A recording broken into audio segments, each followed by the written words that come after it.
She was New York's infamous realtor to the stars. She didn't just want to be Linda Stein. She wanted to be Linda Stein in all capital letters, and that's what she was. She had a certain style for a certain era. Until her trademark toughness earned her a dangerous enemy. My mom is in a puddle of blood. Can you help me? There were blunt force trauma wounds on her head. The investigation into her death would take police behind the closed doors of New York's elite into a world of entertainment, power, and betrayal. You know those Agatha Christie stories where a person gets killed and it turns out that everybody in the room had a motive? That's what this case was like. As I was always told, you never rule anybody out as a suspect.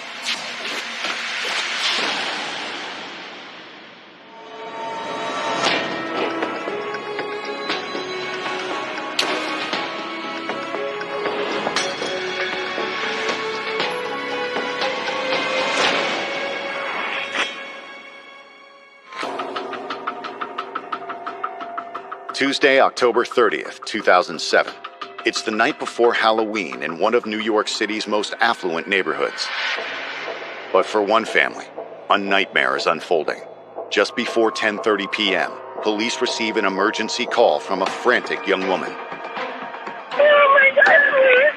Police operator 1142 at emergency. Hello? Please, I need an ambulance. Okay, what happened in there? My mom, she's dead, I think. Help me. Help me. Hello? She said she came home and found her mother lying in a pool of blood at the bottom of the stairs. She had no idea what had happened. Officers are immediately dispatched to the location, a penthouse apartment on the Upper East Side. As soon as they get there, they can see the victim is dead. No pulse, no breathing. But it's hard to tell what had happened because she's wearing some sort of sweatshirt hoodie and it's covering her head. There was a pool of blood on the floor, which could indicate a couple of things.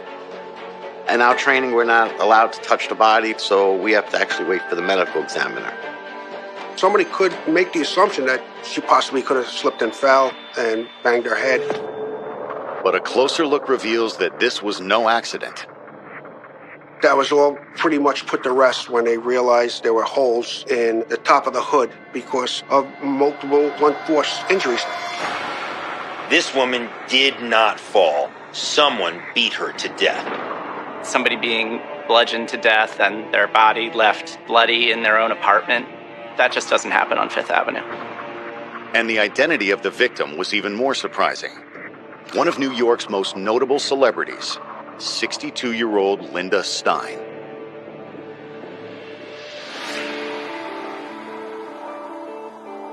Everybody knew who Linda Stein was. She was sort of like one of the main characters in the ongoing soap opera that is New York City.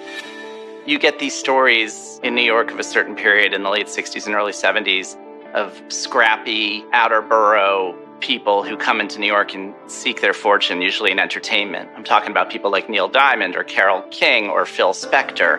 Well, Linda Stein was one of those people. The daughter of a kosher caterer, Linda was born in Manhattan, but raised in the Bronx. It's really basically the suburbs. And she had a very reasonable, middle-class, Jewish, ordinary, kind of boring life. After high school, Linda seemed content to stay close to home. In her 20s, she was teaching grade school in the Bronx, but that didn't last for long. In the late 60s, Linda's life took an unexpected turn when she met Seymour Stein, an up-and-coming music producer whose niece was in Linda's class. Seymour Stein's record label was Sire Records, one of the most progressive labels of its time. Still exists. They hit it off right away and began dating. Seymour introduced her to the New York music scene, and she absolutely loved it. It didn't take long for her to quit her job as a school teacher. She went off to Manhattan, and her life changed completely. She embraced rock and roll. She embraced the counterculture. She joined the underground at a time when the underground was the coolest thing, not just in New York, but in the whole world. Andy Warhol, the works. She was a big part of it. In 1971, 26-year-old Linda and 29-year-old Seymour decided to become partners, both in life and in business. Seymour's considered a musical guru. He discovered so many bands. Depeche Mode, he signed Madonna. I mean, just the list goes on and on and on. They were two people from the neighborhood who had made it and become super cool in the coolest place in the world. And now they were married and a force to contend with. She started to accomplish things by herself. With her friend Danny Fields, she discovered the Ramones. Linda brought them all around the world and turned them into the biggest underground music act of the 70s. In addition to their music careers, Linda and Seymour had two daughters, Mandy and Samantha. But unfortunately, their marriage wouldn't last.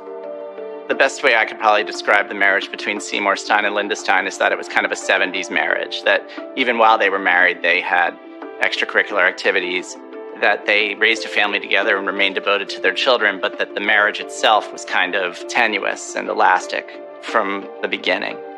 Linda and Seymour split in 1979, and though they remained friends, it wasn't exactly an easy divorce. It took something like 12 years for the divorce to go through, maybe because they were being combative with one another, but this wasn't a War of the Roses situation where they were tormenting one another. They also were raising daughters, and in fact, Seymour was actually helping Linda out in her business. After the breakup, Linda decided to launch a new career, this time in real estate. We met when I worked at Studio 54.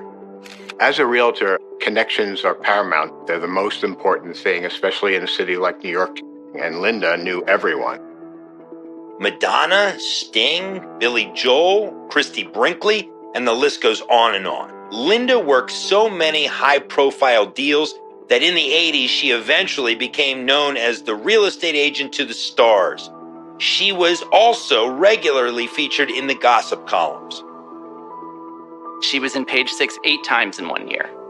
She didn't just want to be Linda Stein, she wanted to be Linda Stein in all capital letters, and that's what she was in the 80s. Linda was kind enough after I got my license to take me on under her wing. With her brash style and fierce determination, Linda once again rose to fame and fortune. But her greatest challenge was yet to come in her late 40s. In the early 90s, Linda was diagnosed with breast cancer and went through 2 radical mastectomies.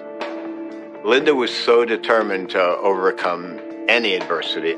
Very sweet in a lot of ways, but she was the toughest woman. She was cancer, gonna beat cancer. Linda survived breast cancer, but in 2005, doctors discovered a benign brain tumor that started causing more health problems. But any hope Linda might have had for a full recovery is now over. Instead, she's become the victim of a brutal attack, and investigators want to know why. She was brassy and confrontational with everyone. Those of us in the media were saying, well, this is Linda Stein. Who did she annoy? Who did she betray at the office? Or a lover maybe who she spurned? Maybe a rival real estate broker? You know, anything went in terms of the suspect list because this was Linda. Coming up, the list of enemies turns out to be longer than anyone expected. Even the people who loved her the most said that she was a verbally abusive person.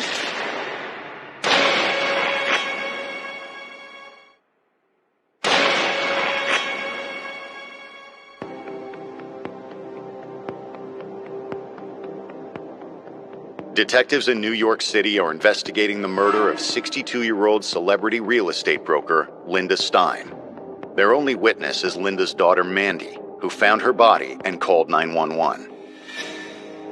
Mandy was a documentary filmmaker in Los Angeles, but she had been staying with her mother in New York while she was working on a film. She told police she had come home around 10:30 p.m. Mandy shows up at the penthouse apartment on 5th Avenue. She goes upstairs. She goes into the apartment, and she sees her mother lying face down in the living room with her sweatshirt pulled over her head. Mandy did state that she found her mother not breathing, and there was blood on the floor. Said she last spoke to her earlier in the day. Mandy Stein was very helpful in the investigation, giving us information of who was in Linda's life. But it took some time to get that information. She was very, very upset. As Mandy speaks to detectives, the medical examiner arrives to confirm the cause of death. She started going over the body. She removed the hoodie over the head. Once she noticed that there were lacerations on the top of the head. They were ruling Linda Stein's death a homicide by blunt force trauma. It's not like she has one cut as she hit her head or something. There's multiple cuts on the back of her head. Blows from the back of the head. That is a possibility that was surprised that happened. She was bludgeoned, hit maybe 6 or 7 times, police said, with some sort of heavy object. While Linda's body is removed for an autopsy, investigators begin searching for the murder weapon. We now know we're looking for some type of blunt object that could cause the injuries that killed her. We didn't have the murder weapon at all in the apartment. Our crime scene looked for it. They couldn't find anything. We also don't know exactly what we're looking for yet until we get to the autopsy.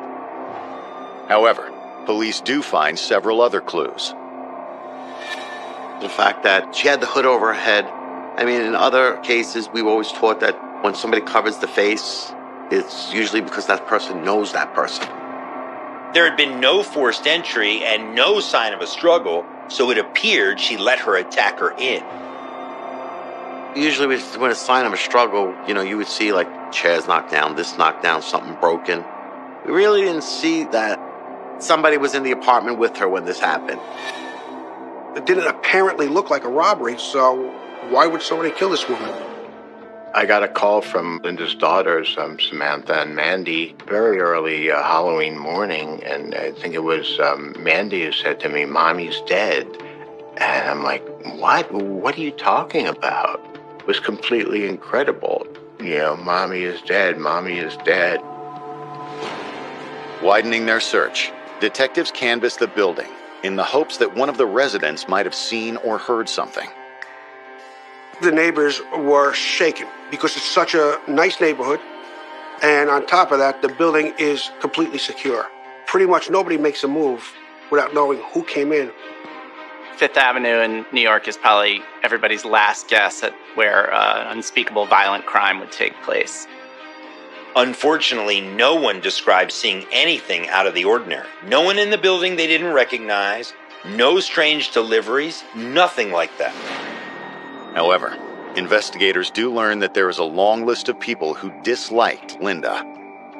We spoke to a number of employees of the building that would say that Miss Stein could be an abrupt person, sometimes have a nasty attitude towards people, and that made people feel uncomfortable.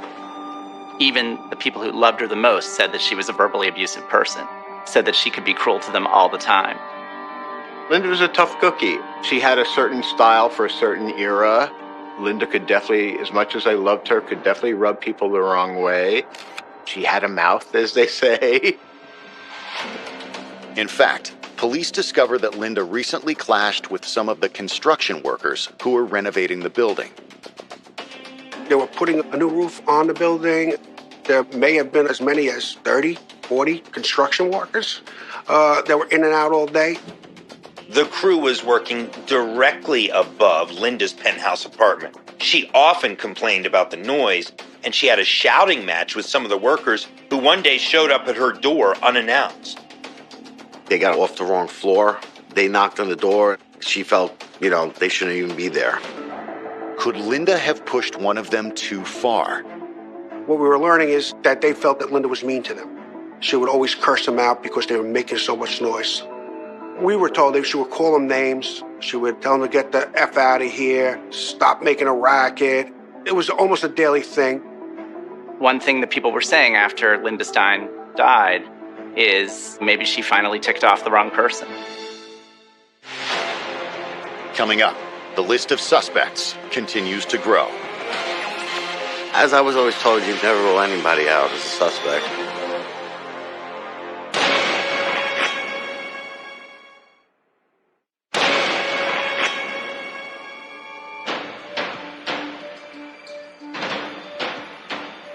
It's been several hours since celebrity real estate agent Linda Stein was found beaten to death in her penthouse apartment, and detectives have no shortage of potential suspects.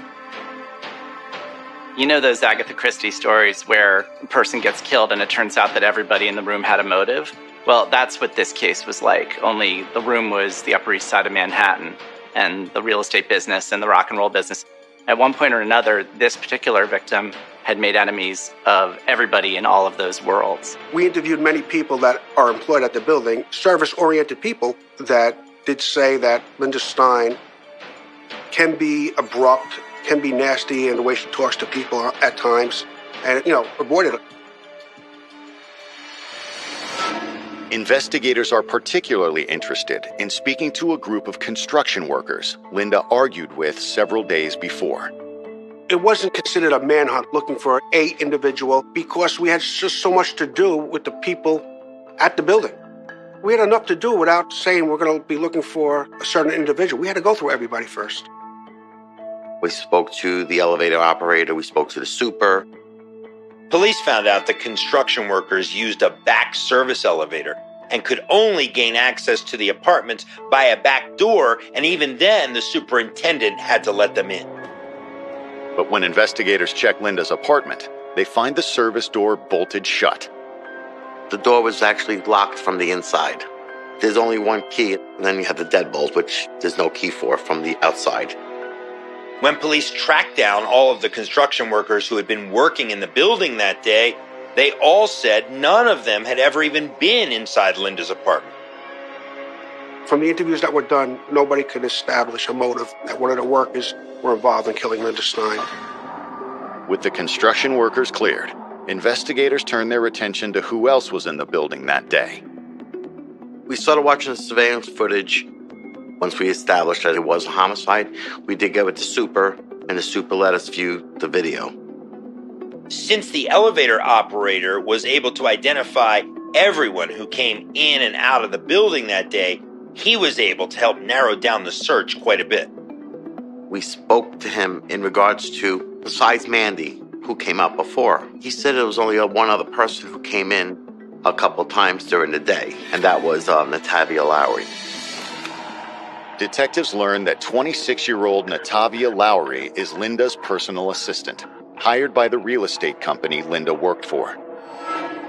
They hired a temp agency to help them procure personal assistants for some of their top brokers. If you did a certain amount of money, which Linda always certainly did, you were actually entitled to have an assistant that they would pay for. Of course, police were going to want to talk to her because she had access in and out of the building, and most likely she was the last person to see Linda alive. When I first met Natavia, she was surprised about hearing this news, that her boss was murdered. She seemed upset, but she wasn't weeping. She was a very attractive young lady. She was a graduate of North Carolina State. She was very intelligent. She aspired, I believe, to be an actress. On the face of it, they may not have had a lot in common. An established celebrity real estate broker and a young woman who really has absolutely no job history or no career to speak of and comes from nowhere, from a mile away from Williamsburg out in Brooklyn. But on the other hand, they both are outsiders who have come into Manhattan, and it's just that Linda's a little further along the track. According to Natavia, working for Linda was often challenging, but always rewarding. She could be rude to some of the workers. She had witnessed that, but overall, she got along with her. She told me it was tough, but she was learning a lot. It was not your typical business assistant job. It was almost like a home health aide job combined with clerical work and phone answering. According to Natavia, Linda smoked a lot of marijuana in order to deal with the pain, and she also required a lot of assistance. She's slowing down, but, you can see when somebody has something major like a brain tumor, it affects them. She would set up Linda's appointments, saw a lot of her bill paying, a lot of her financial stuff for the short time she was there. She would also do things like get her lunch, do her makeup, anything that she would need. Investigators are particularly interested to know what she and Linda were both doing that day. Natavia said she had shown up at the apartment to take care of the normal chores, but like so many mornings, Linda wanted to take a power walk. Natavia indicated that at some point during the day, Linda was going to go out and do one of those fast-paced walks. I did her makeup, and I left the building a couple times to go to the office to get some supplies. When police asked Natavia how she got to work every day, she said she always walked, less for the exercise and more to save money. She said she expected to see Linda at the office later that day, but she didn't. She left Linda a long voicemail, a very routine, run-of-the-mill, ho-hum, hi, but making it clear that she wasn't there, that she didn't see Linda, that Linda was out somewhere, and that she would see her tomorrow. When detectives ask her if she knows of anyone who might want to hurt Linda, Natavia tells them about a former lover. Raul, at age 49, was nearly 15 years younger than Linda. He started out as her protege, but in 2005, their relationship took a romantic turn. I remember staying at the house a couple of weekends in the Hamptons. Raul came to stay with Linda. He seemed to genuinely really like her a lot. Yeah, that I could see. But according to Natavia, Linda had broken up with Raul when she discovered he was using her. He wasn't as into her as she was into him. In fact, he wanted her for her business contacts. The New York real estate industry is incredibly cutthroat. You're dealing with apartments and commissions that run into the millions and millions of dollars just for being someone's agent or just for selling an apartment. It makes you wonder if he wanted payback for Linda cutting him out of her life. Did he want to become the realtor to the stars? Coming up, the surveillance tapes lead to a startling revelation. She noticed something that nobody else picked up on, a reflection in the glass.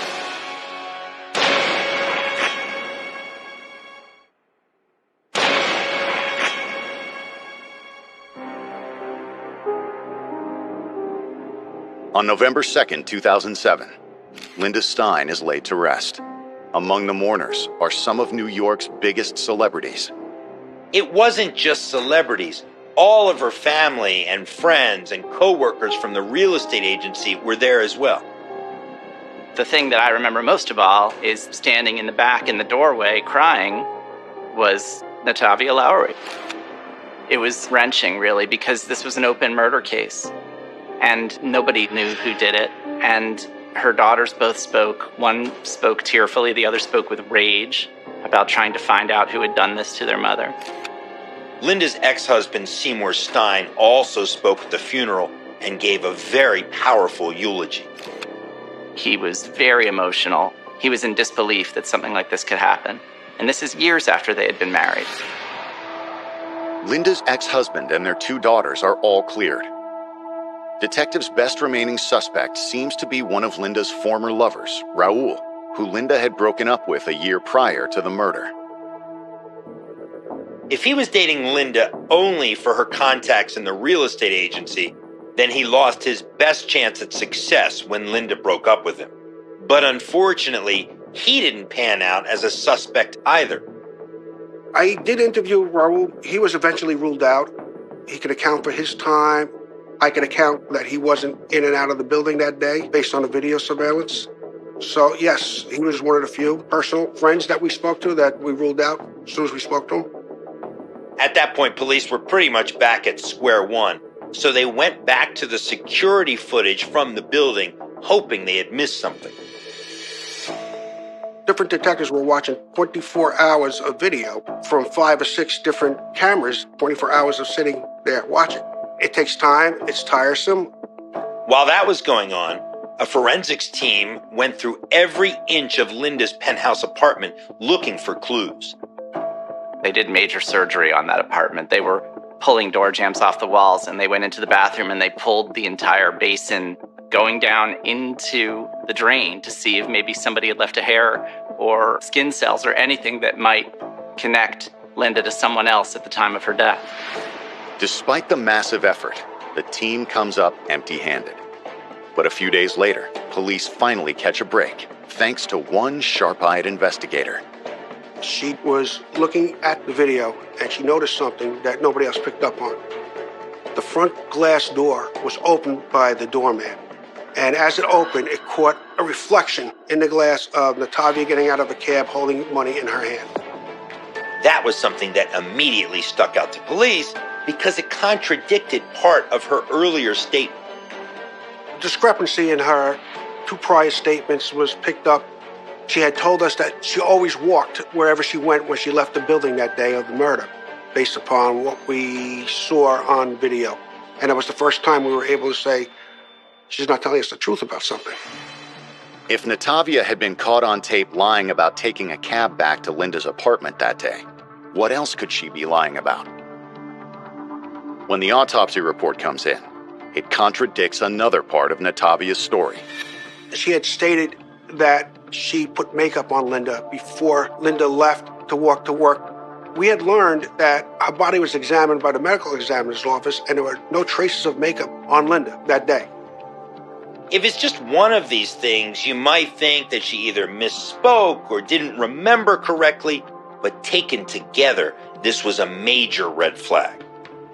If people lie about the little things, there is potential that they could be lying about the bigger things.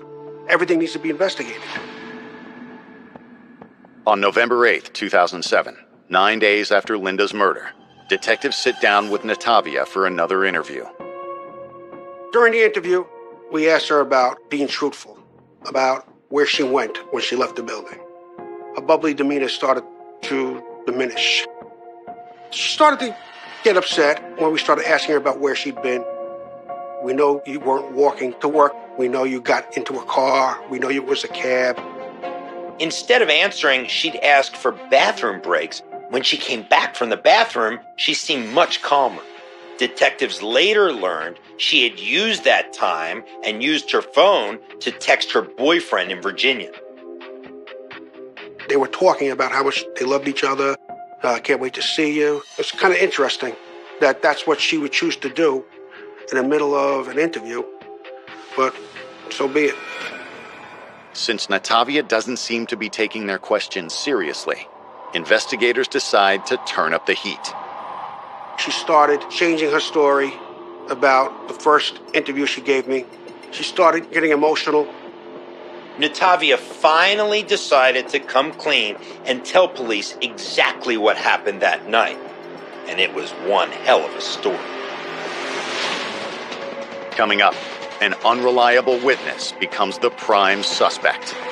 I was mad. I was confused.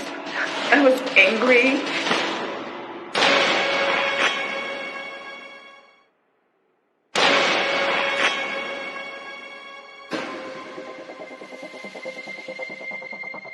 A little more than a week after Linda Stein was found brutally murdered, investigators have a suspect in custody. Linda's personal assistant, Natavia Lowry. She was close to Linda. It was known that she was one of the last people, if not the last person, to see Linda alive. When police hit her with all of the discrepancies in her story, she got very upset and said she would finally tell them exactly what happened. But what Natavia tells detectives sounds more like a bad dream than reality. She started talking about how ninjas came up through the back entrance. According to Natavia, she and Linda were in the apartment alone when a masked man burst in with a hammer and began attacking them. Told her they were going to harm her and her family if she said anything, and they killed Miss Stein. It's kind of an unbelievable story. It's tough to take in. Not only does Natavia's story about a killer ninja appear ridiculous, it's actually impossible because of all of the building's security cameras. We tried getting detectives into the building unseen by every entrance, and they got picked up on tape at some point in time. It's impossible to get into the building without being caught on tape. We pretty much told us, listen, no ninja came in. However, their skepticism doesn't stop Natavia from concocting another tall tale. She said sometimes she would black out, and then she would wake up and be in these crazy rages. Listen, detectives, it's happened to me once before. It happened in college. I blacked out, and when I woke up, I was told that I was choking my roommate. So her story became, I didn't do anything to Linda, but if I did, I couldn't really remember because of all of these blackouts that I have. You probably would have told us earlier on if you blacked out as a medical condition. He says, that didn't happen. You know, it's the first time we're hearing about this. Faced with murder charges, Natavia decides to try one last version of events. The truth.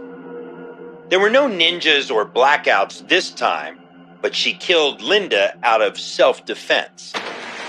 Linda Stein, who we all know could be tough on people, was especially tough on her. Not just garden variety tough, but like racist tough. And that she couldn't take it anymore, and that she somehow snapped, and that this was an impulsive act and not a premeditated act. Natavia writes a signed confession, which she repeats for the district attorney on camera. I was mad. I was confused. I was angry, paranoid. It was like a feeling like I never had before. It was like, it felt like she was like my worst enemy, you know? Natavia claimed that Linda lashed out at her that morning, both physically and emotionally. She said that she felt demeaned by Miss Stein. She was blowing marijuana smoke in her face. It's like, I don't let her buy my lunch, you know? I buy my lunch, you know? And so she was like, that's the first I hear somebody black saving their money, right? So she's pointing the cane at me now, right? So she just looks crazy right now. Her hand is, going like that. And then she had like her, it's like a wooden baton type thing. Natavia described the baton as a stick that Linda used to help her with yoga stretches. It was like a cane, but without the handle, and Linda was swinging at her with it. I sit on the couch. So she's like waving a cane and stuff at me. Then it's like, I don't know, like after that remark and stuff, and her screaming and yelling, I just snatched it from her to my side, took it, and it's like I just hit her with it.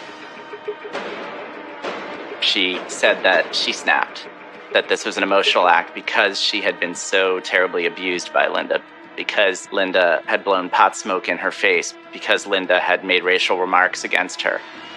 She said she just lost it. She just lost it. And once Natavia started hitting Linda, she couldn't stop. And I did it like a couple more times. On her head. After the first time she fell, and then you continued to hit her on the head with the stick? Yes. You know how many times you hit her?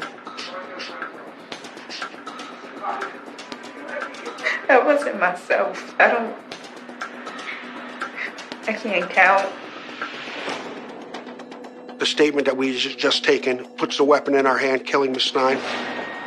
On November 9th, 2007, 10 days after Linda was murdered, Natavia Lowry is arrested and charged with second-degree murder. By the time we took her out of the precinct, it was probably like 9, 10 o'clock in the morning. I thought back to seeing her there at the funeral, standing there in the back, crying.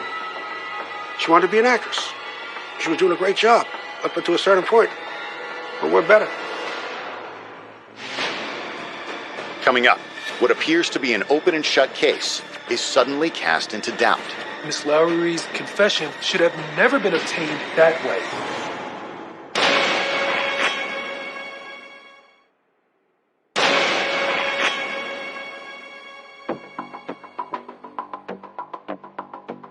On November 9th, 2007, Natavia Lowry is arraigned for the murder of her employer, 62-year-old celebrity real estate agent Linda Stein. The judge orders her to be held without bail, but Natavia's lawyers have other ideas. They claimed her confession was taken illegally and therefore should be inadmissible. Detectives decided to take her statement, regardless of the fact that they knew she was represented by an attorney. Miss Lowry's confession should have never been obtained that way. So when we sat her down, first thing we did was, do you have a lawyer or not? Because I'm going to read you your Miranda warnings. And I don't want any confusion about if you're represented by a lawyer. Because if you're represented by a lawyer, we can't talk anymore. And she waived her Miranda warnings, and we started interviewing her. The judge agrees, ruling that Natavia's taped confession could be used during trial. But there was more bad news to come. That was already a big blow to the defense, but prosecutors got even more when they got a hold of Linda's financial records. A financial forensic analysis revealed a pattern of deception. Natavia had looted tens of thousands of dollars from Linda practically from the day she began working for her. We know that Natavia stole approximately $30,000 while employed. Those financial records are admitted into evidence when the trial begins in January of 2010, over 2 years after Linda's murder. Linda's loved ones testify that she voiced her concern to them sometime prior to her death. She said to me, "What would you do if you found out someone was stealing from you?" I said, "Well, I would certainly look into it." Then Linda said to me, "I need to talk to this person about what's going on, and be upfront about it," which I felt Linda wouldn't have any problem doing, so. The prosecution's theory was that Linda actually confronted Natavia about stealing the money, and that was the reason why Natavia killed her. To convince the jury, prosecutors play the entire 90-minute confession, in which Natavia changes her story several times before describing the murder in detail. I just snatched it from her once I had took it, and it's like I just hit her with it. In the video, Natavia claims Linda provoked her by blowing marijuana smoke in her face. But the autopsy report indicated that was yet another lie. Toxicology results came back that there was no marijuana in her system. Prosecutors argued that Natavia's own actions proved that she didn't snap as she claimed. She knew exactly what she was doing and tried to cover it up. She pulled the sweatshirt over Linda's face, but then she took a phone call and said that Linda wasn't there and would be right back. And then she went to an ATM and took $800 out of Linda's account. The surveillance video shows Natavia arriving for work just before noon and then leaving at 1:19 p.m. with a full shopping bag. The prosecutor suggests it could have contained the murder weapon, which was never found. Miss Lowry showed up to work wearing parachute sweatpants. When she left the building, captured on video, she had the same pants on, but the baggy pockets from the parachute pants were no longer there. It was believed that she was wearing her pants inside out. The implication was that Natavia had Linda's blood on her pants, and that's why she turned them inside out. But as the defense pointed out, they didn't have the pants or any other physical evidence to connect her to the crime. After a month-long trial, Natavia's fate rests in the hands of the jury. They deliberate for only 5 hours before reaching a verdict. Natavia Lowry is found guilty, murder, second degree, and the judge gave her 25 to life for the murder and additional time for the larcenies related to it. And she is not eligible for parole until 27 years. While no verdict or sentence will ever bring our mother, Linda Stein, back to us, we are extremely satisfied with the decision. I'm relieved for society that woman will never be on the street. It seemed justice had been served. But was Linda's murder an act of revenge by an abused employee, or simply the result of a young woman's greed? I feel there are really two ways of looking at this case. Either the suspect was seeking revenge because her boss had been so horrible to her, or the suspect had been looking to con her boss all along and was unstable and snapped and ended up killing her. Trying to get the job done with not enough knowledge of the theft that was going on, trying to dance around it. She almost pulled it off. I miss my friend. I miss her directness. I mean, I loved that about Linda, that she was direct, She was a real New York character, but she was also a very loving person. I was fortunate enough to see that side of her.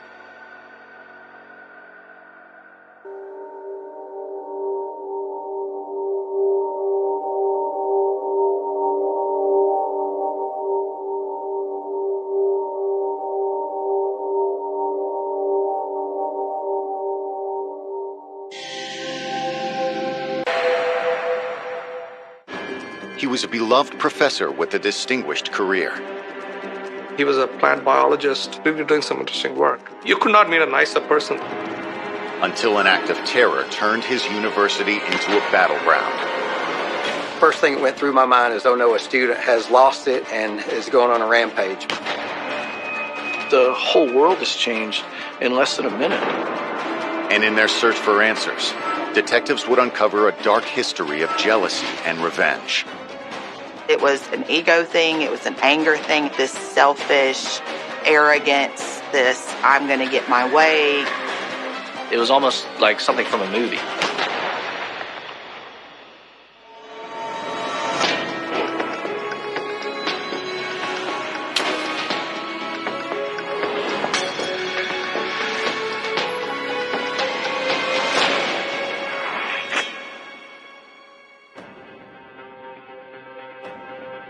February 12, 2010. It's 4 p.m. on a typical Friday afternoon at the Huntsville, Alabama Police Department.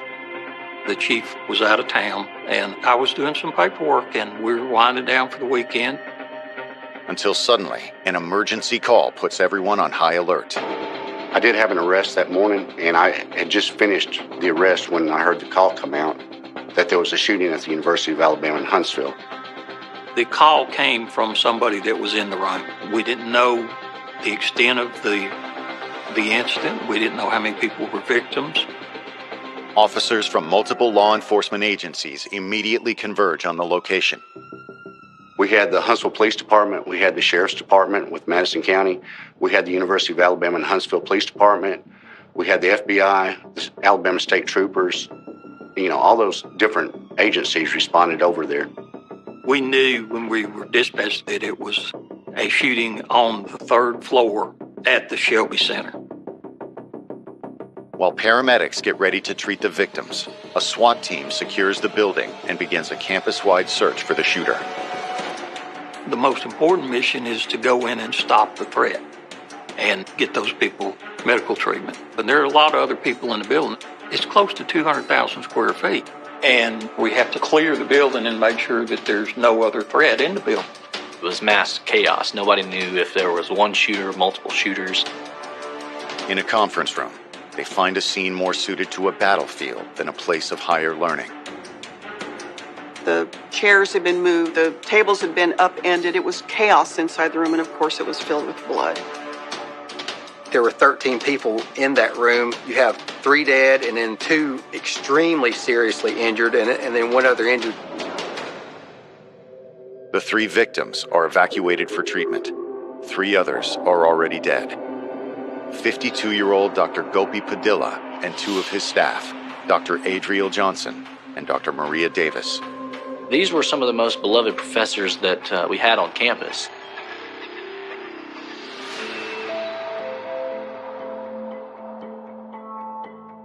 Gopi Krishna Padilla was born in Guntur, India. When he was 25, he moved to the United States to continue his education. He got a doctorate in molecular biology from Louisiana State University. He was a plant biologist. He was really doing some interesting work. By 1990, Dr. Padilla's career was taking off. At 33, he'd not only become an assistant professor at Michigan Tech, he was also being scouted by other universities. In 2002, he accepted an offer at the University of Alabama, Huntsville. It was a big step up for him. University of Alabama, Huntsville is definitely a science and mathematics university. So a lot of engineering, a lot of technical learning going on there. Gopi was recruited as a chair to the biological sciences department. Despite his busy schedule, Dr. Padilla still found time to be a loving husband, father, and supportive mentor to his staff. He would counsel them on personal issues. You really should take time to be with your family. He was really concerned with their personal lives as well as their professional lives. He was more of a coach to them than he was a boss. You could not meet a nicer person than Gopi, really. Not long after his arrival, Dr. Padilla helped start a doctoral program in biology at UAH, collaborating with fellow professors Dr. Adriel Johnson and Dr. Maria Ragland Davis. Adriel used to send students to do research or through a program, and I, over the years, used to talk to them about different things. I had actually talked to Maria quite a bit about her helping teach a class in chemical engineering. They were well-loved, well-educated people teaching future leaders and future stars of our community and of our nation. I mean, they were just good people. But their plans for the department would never be realized. Now, all three have been killed in a mass shooting, and police are scrambling to locate the gunmen. The officers form their team, and they go in the building to try to locate the threat, to end that threat. They're trying to get as much information as they can about this person. Who are they? Were they alone? Where are they going? What are they wearing? Coming up, the survivors name a surprising suspect. I can't recall another incident anywhere else that's similar. It just never happens like this, and it did.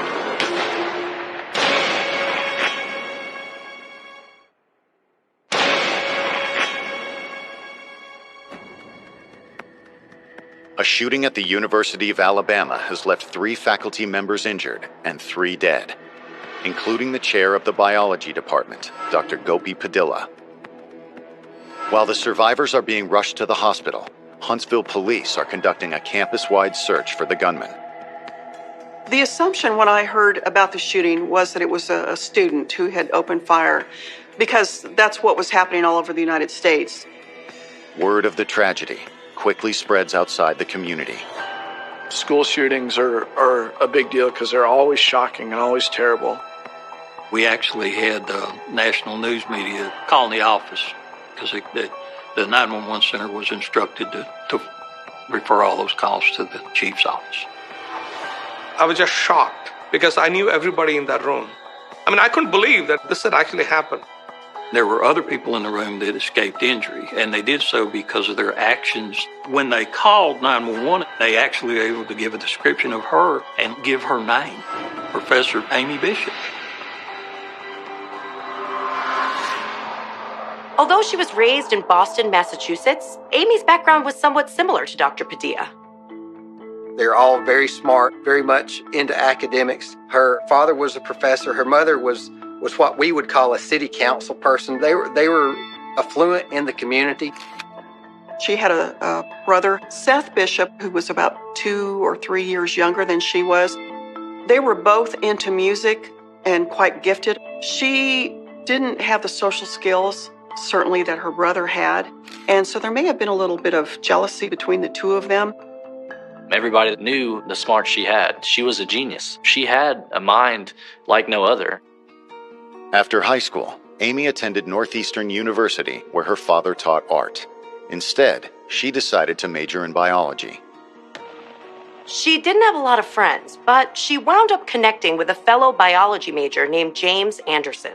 They dated throughout college and ultimately got married in the summer of 1989. The thought was that the two of them could never have been successfully married to anybody else, that they sort of completed each other. As happy as James made her, Amy's ambitions went beyond being a wife and mother. She grew up with privilege. It was just understood that she's going to go to Harvard and she's going to do certain things. For Amy, who was just hankering to outdo Seth, when she got into Harvard, that was the grand prize. That was it. Now it could be Dad, Mom, look at me. By 1993, Amy had not only borne 2 children, she'd also completed a PhD in genetics. You would think someone that accomplished and that driven would be successful immediately, but that didn't turn out to be the case. They struggled financially. Even though they were both highly educated, neither one of them really could make a living. Over the next 10 years, Amy went from one low-paying research job to another, while James tried to freelance as a computer engineer. He was hoping to successfully discover something that would make him the money that they would need to support the family. They wind up having 2 more children as well. That's 4 mouths to feed, and they still don't have stable careers. But all that changed in 2003, when Amy was offered a position at the University of Alabama. It was the change she'd been waiting for. It is a great school for engineering and the sciences, and this is some place that that drew her in, that was good for her and her field of study. What the university typically does is give you a period of about 6 years to prove to the university that you have the skill sets to teach, to do research, to be able to attract funding from other sources. Then you apply for tenure. That would mean essentially a permanent position on that faculty. If you've got tenure, you've got nearly a guaranteed job for the foreseeable future. The couple moved to Huntsville, and while James cared for the children, Amy began her career as associate professor of biology. James did part-time work, but nothing that was much of substance. She was the breadwinner and living off her salary at UAH. She really sank her teeth into that position, and it didn't take her long to stand out. She had designed this automated culturing process, a petri dish as it were. And the idea there is that if you can automate something that is done normally in the lab, you'll get more consistent results. So I thought that was impressive. Amy's invention brought more than $1 million of funding to the university and seemed to make her tenure a foregone conclusion. The students were happy with her. It seemed like she was happy to be here. The atmosphere was good. So what could have caused a successful biologist and mother of 4 children to turn into a cold-blooded killer? I don't know what would have prompted that. It seemed like she had everything. Coming up, the hunt for Amy Bishop comes to an unexpected end. She had the eyes that were real evil looking.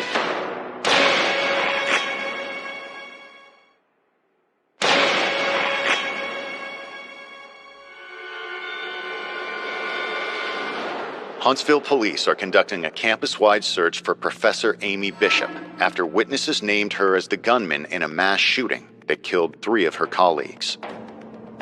They have no idea if Amy has fled the scene already or if she intends to hurt herself or anyone else. All police know at that point is she's wearing a pink shirt and jeans, and she's considered armed and dangerous. Law enforcement agencies have mobilized to handle multiple scenarios, but the manhunt ends almost as quickly as it began. All the agencies knew a description of the individual. She had come out of the building and she was engaged in a discussion with the deputy. And Officer Torker realized that this person is identical to the description that we have. She just looked like a normal, middle-aged woman. She didn't look like she murdered anybody. She was just walking normally. We had her at gunpoint, and he told her to get down on her knees. She didn't appear distraught or anything like that. I mean, it's just, she asked me what was going on. She doesn't have a weapon on her or any signs that she was involved in these shootings. But there are multiple eyewitnesses who says she's the one who did it. I asked her what her name was, and she said Amy Bishop. At that time, I knew that we had the right person. I went ahead and handcuffed her and led her back to my patrol car. Just 15 minutes after the 911 call, Amy Bishop is in custody.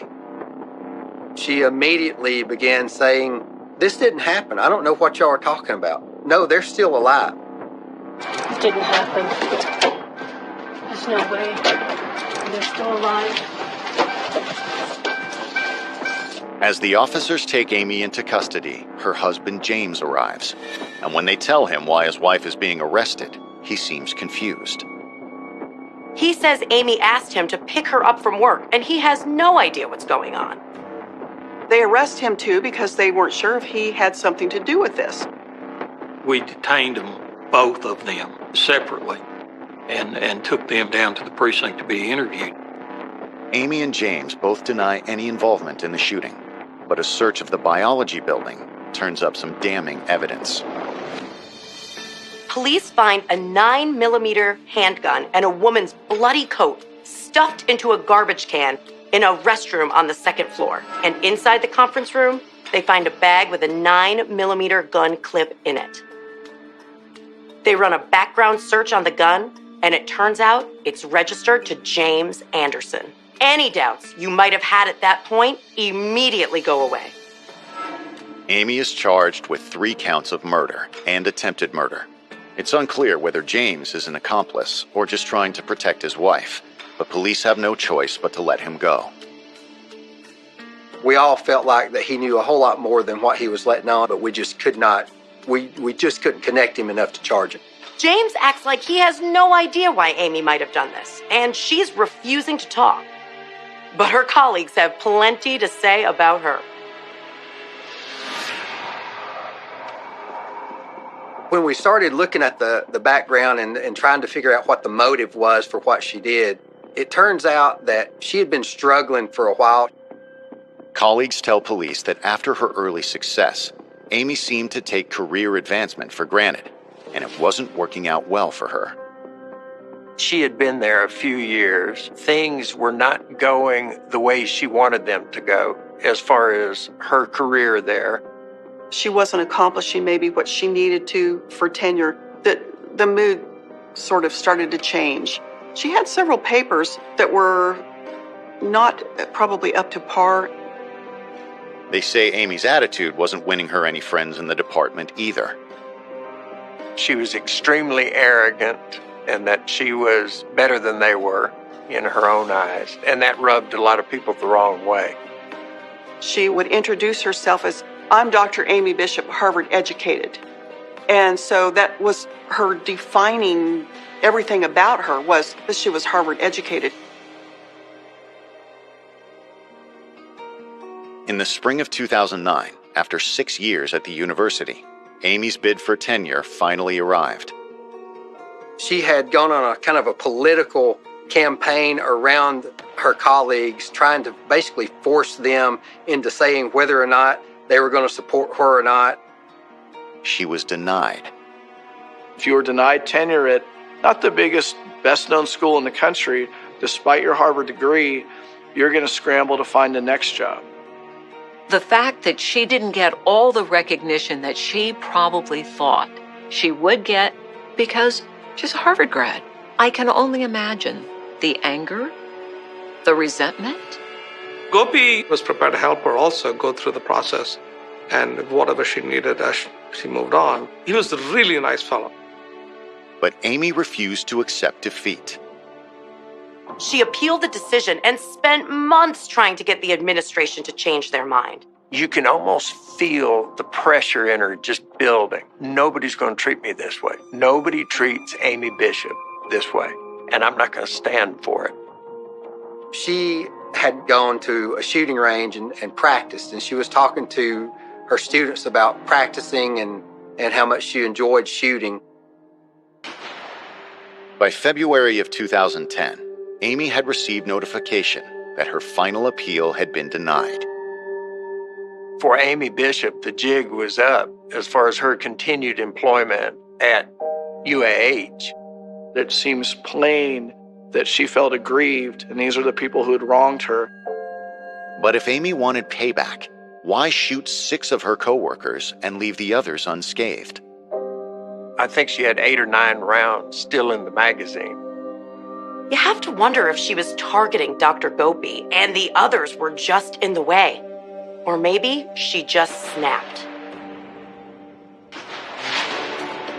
Coming up, investigators discover there is more behind the shooting than a simple act of revenge.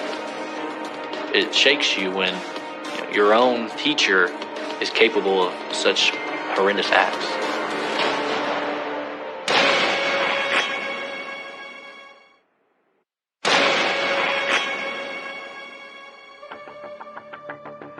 Dr. Amy Bishop has been charged with shooting 6 of her colleagues at the University of Alabama, but police are still left with several questions. It looks like she's been passed over for a promotion and is now looking to get revenge, but they still don't know what happened. The best evidence we have are the survivors in the room that were there and present. We had eyewitnesses that saw everything. Witnesses say that around 3 p.m., the biology department gathered for a staff meeting on the 3rd floor of the Shelby Center. Instead of having a center table, that particular room had 3 tables set up in a U-shaped form. There were about a dozen faculty members there, and as the chair of the department, Dr. Padilla was sitting right up front. They were, as I understand it, discussing the curriculum for the next year, and Dr. Bishop walked in after the meeting had started. Amy took a seat next to Dr. Gopi. Multiple people mentioned that she had a bag with her and that she kept it on her lap throughout the whole meeting. I don't think anybody thought anything unusual about that bag. It was just unusual for her to be there. Faculty members, to a person, said, we were a little surprised when she showed up at the meeting because we knew she was not going to be there the following semester. They say Amy remained quiet throughout the meeting, giving no reason for anyone to suspect what was about to happen. She sat there for probably close to an hour. And then during their agenda, they went from one topic to the next, and everybody kind of looked down to see what was going on.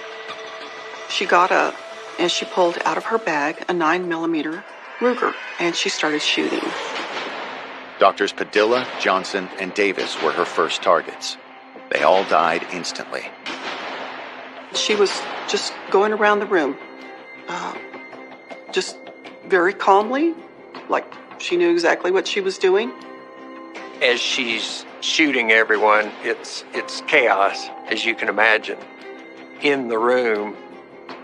A friend of Amy's, Dr. Deborah Moriarty, tells investigators that she tried to stop her.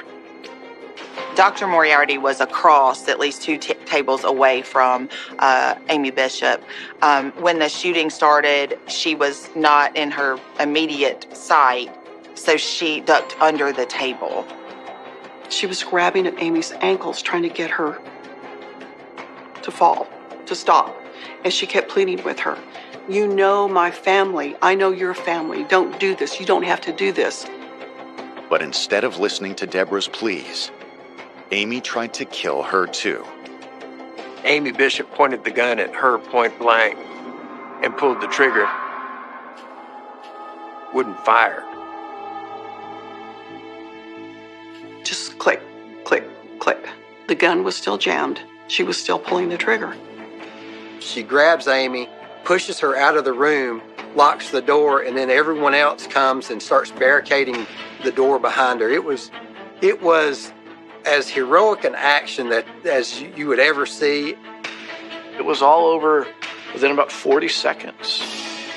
Investigators believe that's when Amy decided to make her escape. She went to the bathroom, washed off the gun, washed her hands from the blood. She took off her bloody jacket and stuffed it in the trash. Put the gun into the trash can. Then she walks out of there like nothing had even happened. She called her husband and she says, I'm ready to go. Come get me.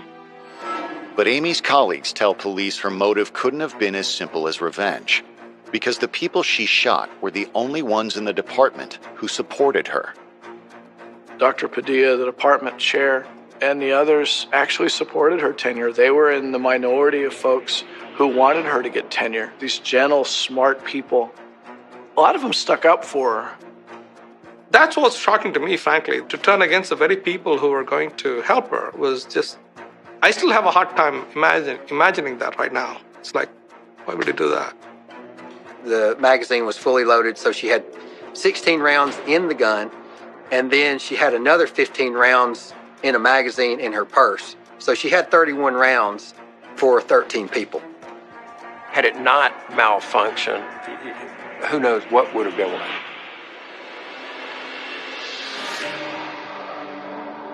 When investigators dig a little deeper into Amy's background, what they find is disturbing. We started uncovering many things in her past that just revealed a violent history.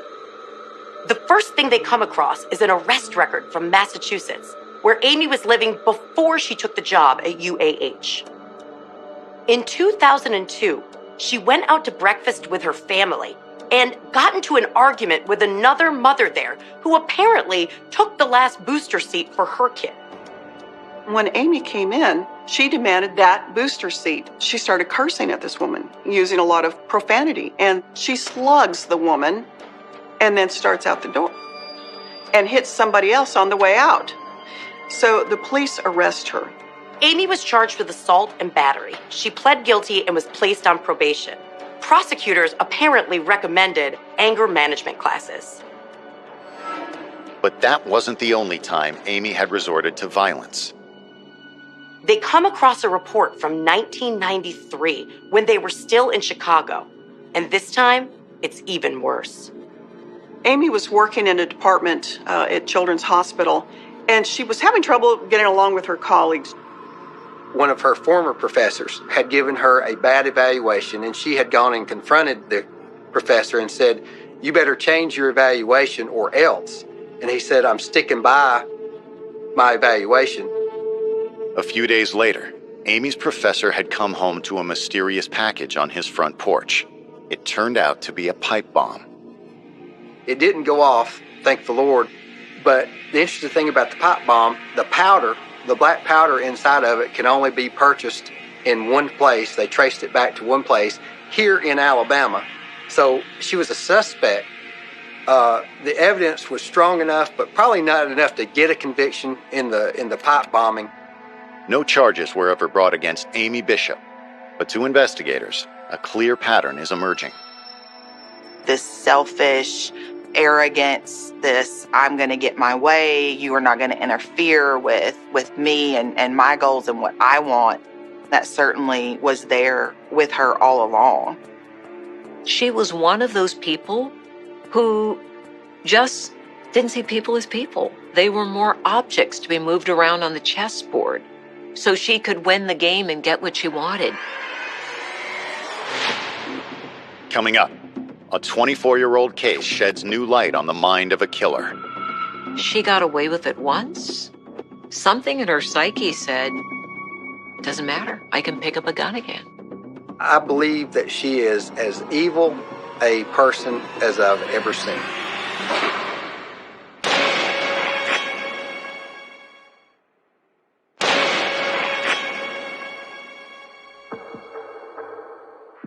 In the days following her arrest, investigators have discovered that Dr. Amy Bishop has a long history of violence.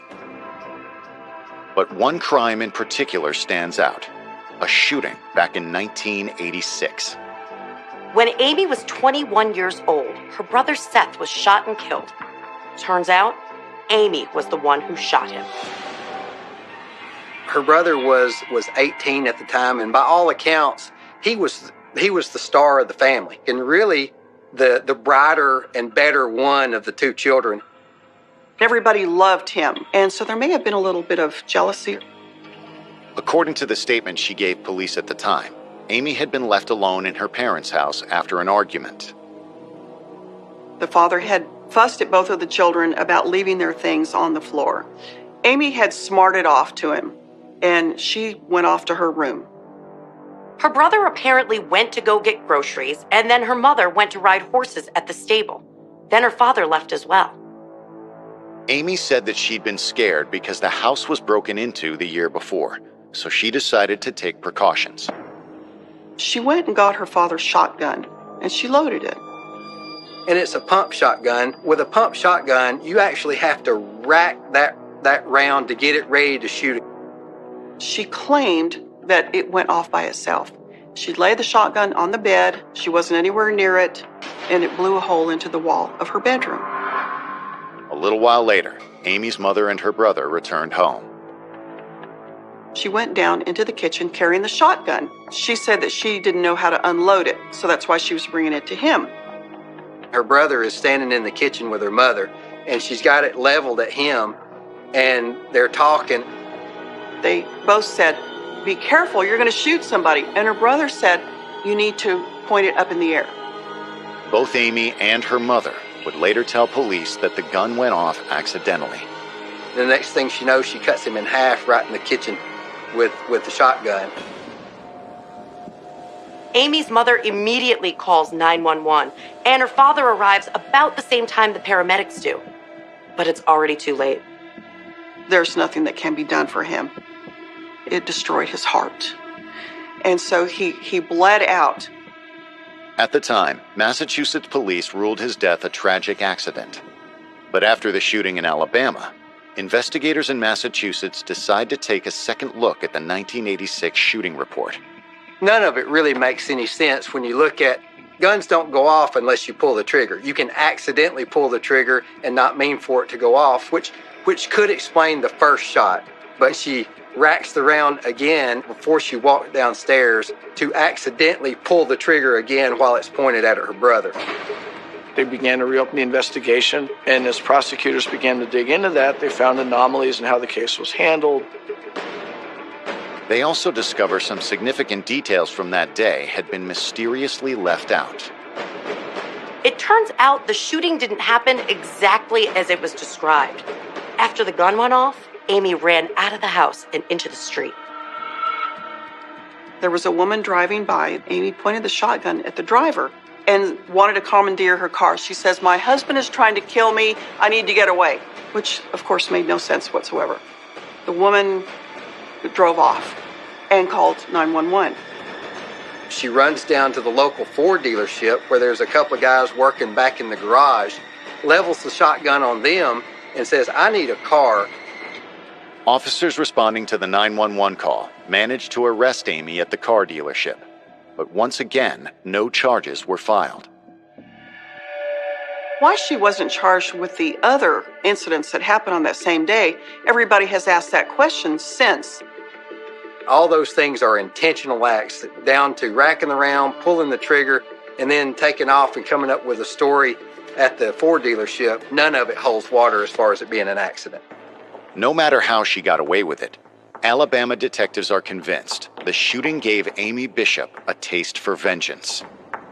You can see this building over time. She had already killed one person she could have killed.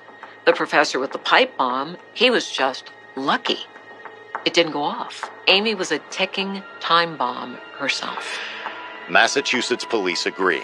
On June 16, 2010, almost 24 years after his death, Amy is indicted for the first-degree murder of Seth Bishop.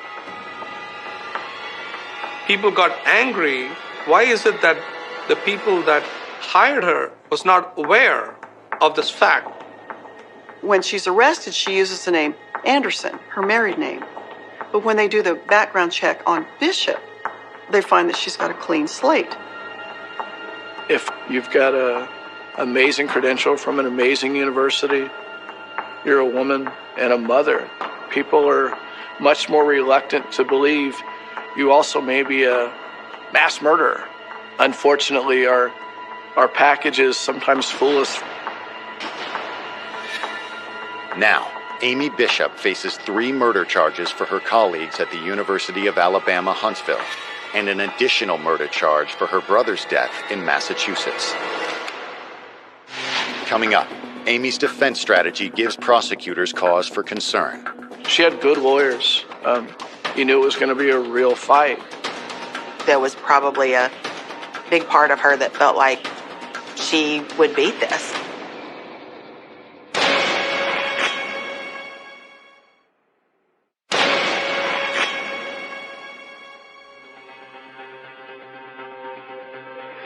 Dr. Amy Bishop has been charged with murdering her brother Seth after new evidence was unearthed in the 24-year-old case. But first, she will have to stand trial for the February 2010 killing of 3 of her colleagues at the University of Alabama.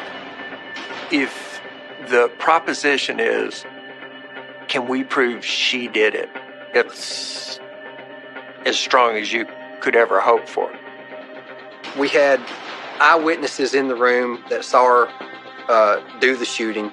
We recovered the gun. We recovered her bloody clothes at the scene. And then we recovered her leaving the scene. So that in itself, you can't get much stronger than that. In May of 2011, Alabama's district attorney announces plans to seek the death penalty. If anyone deserved the death penalty, she did. There's no doubt about it. At her arraignment, Amy's lawyers reveal their strategy to prevent that from happening. We figured there'd be a long trial from the outset. Her defense team began to sort of lay the groundwork that something was wrong with her. Amy pled not guilty by reason of insanity, her attorneys arguing she wasn't in control of her actions, so she could not be held responsible for the consequences. Her disturbance was deep, it was profound, it was a disconnection from reality, a disconnection from other people, and it had gone on for a very long time. Capital murder defendants in Alabama are generally given court-appointed lawyers. Most of them don't have the money to pay for a defense that's going to be elaborate and expensive. She had good lawyers. You knew it was going to be a real fight.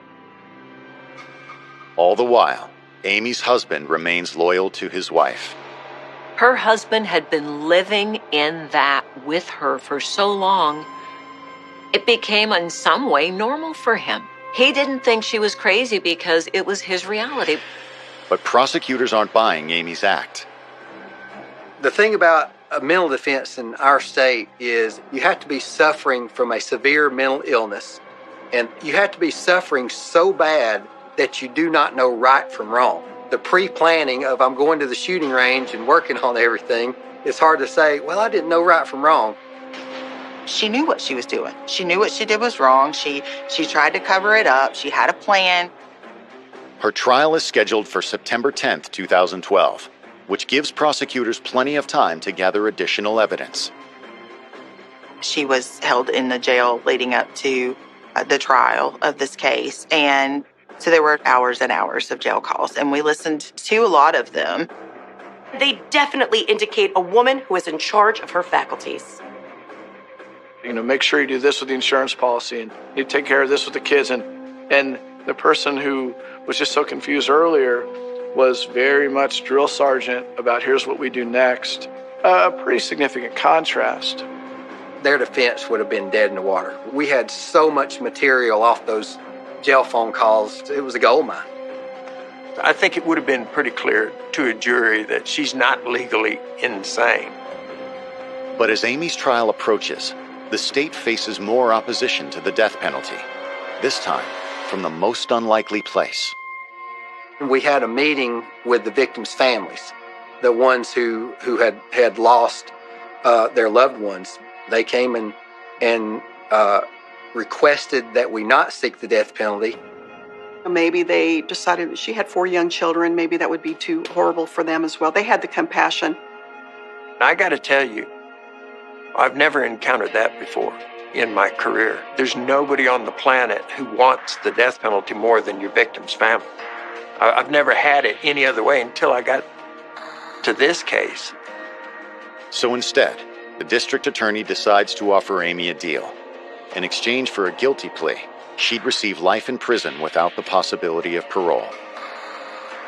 She ultimately decided to take the deal, which was not only a good idea as far as she is concerned, but it also gave everyone else closure without having to go through a long and drawn-out trial. Part of the plea agreement is that you waive all your rights to appeal. And when she pled guilty, she agreed to that.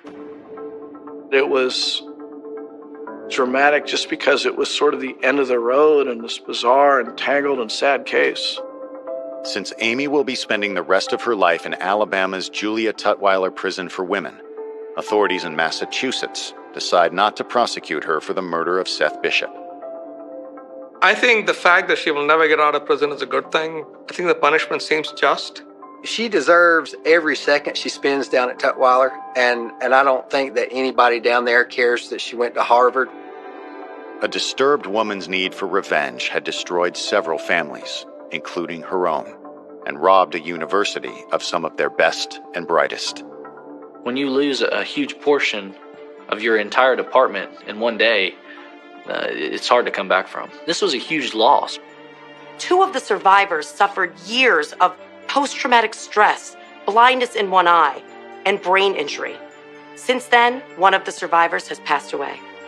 I used to wake up someday and says, this could not have happened, but then it did. I knew all the people there, and it just still doesn't make sense to me. It's the kind of thing that you can't help but remember, but wish you could forget.